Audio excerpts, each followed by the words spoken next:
بسم الله الرحمن الرحيم.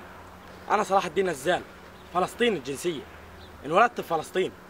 طول عمري عايش هان وما بعرف غير هالوطن.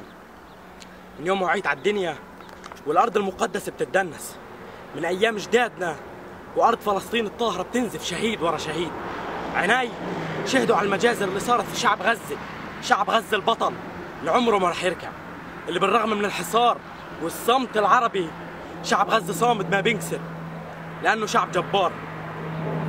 لما صرخت غزة لبوا الثوار صرختها واشتعلت الضفة، وفي هذا المكان نزلنا ضربنا الحجار، ردوا علينا برصاص، ولما رصاصهم صابني وكسر حوضي قدروا يعتقلوني من بين الشباب اللي كانوا معي. الشارع كان مليان شوك وحجار، فجروني عليه ناهيك عن الضرب اللي تعرضت له، وحوطوني ومنعوا أي حد يوصل لي، تركوني أنزف. وكان ردي إلهم رفع علامة النصر بوجوههم عشان أثبت لهم إن كل اللي عملوه ما بمس إرادتي ووطنيتي. وأنا اليوم جاي عشان أوجه للعالم كله رسالة: شعب فلسطين شعب جبار ما بينكسر، وبإذن الله رح نحرر الأقصى وكل مقدسات فلسطين، ورح نحرر حيفا ويافا وعكا والرمل وتل الربيع، ومش رح نفرط بحبة رملة من أرضنا، ورح نحرر الأسرى، ورح نرجع اللاجئين. وانتو يا صهاينة ما إلكم هان غير الموت. المستوطنة اللي وراي جواها أنجس خلق ربنا وأحقرهم وأسفلهم وأجبنهم. أما هذا البرج، هذا برج عسكري جواه قناص، هو اللي قنصنا وهو اللي قتل شهداء كثير، هو اللي جرح شبابنا. رسالتي له: أنت يا ابن الكلب جبان متخبي زي الفار، ما بتقدر تتحداني ولا تواجهني بالسلاح اللي معك، وهسه شايفني. أنت يا جبان بتحارب عشان هذا العلم، مش هيك؟ طب أنا رح أحرق لك إياه وقدام عينك، والسلاح اللي معك ما برهبني، وإذا بدك تطخني طخني، بروح شهيد. شعب فلسطين بيعشق الشهادة.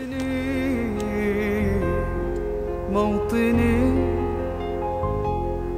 الشباب لن يكل همه أن يستقل أو يبي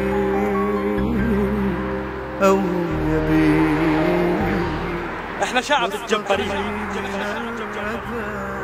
ولن نكون للعدا كالعبيد. لا نريد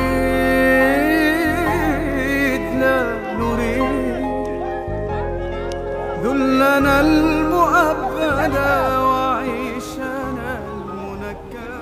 ترى رفع علامة النصر.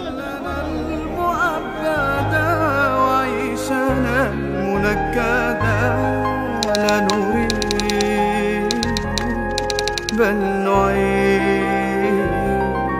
مجدنا التالي، مجدنا التالي.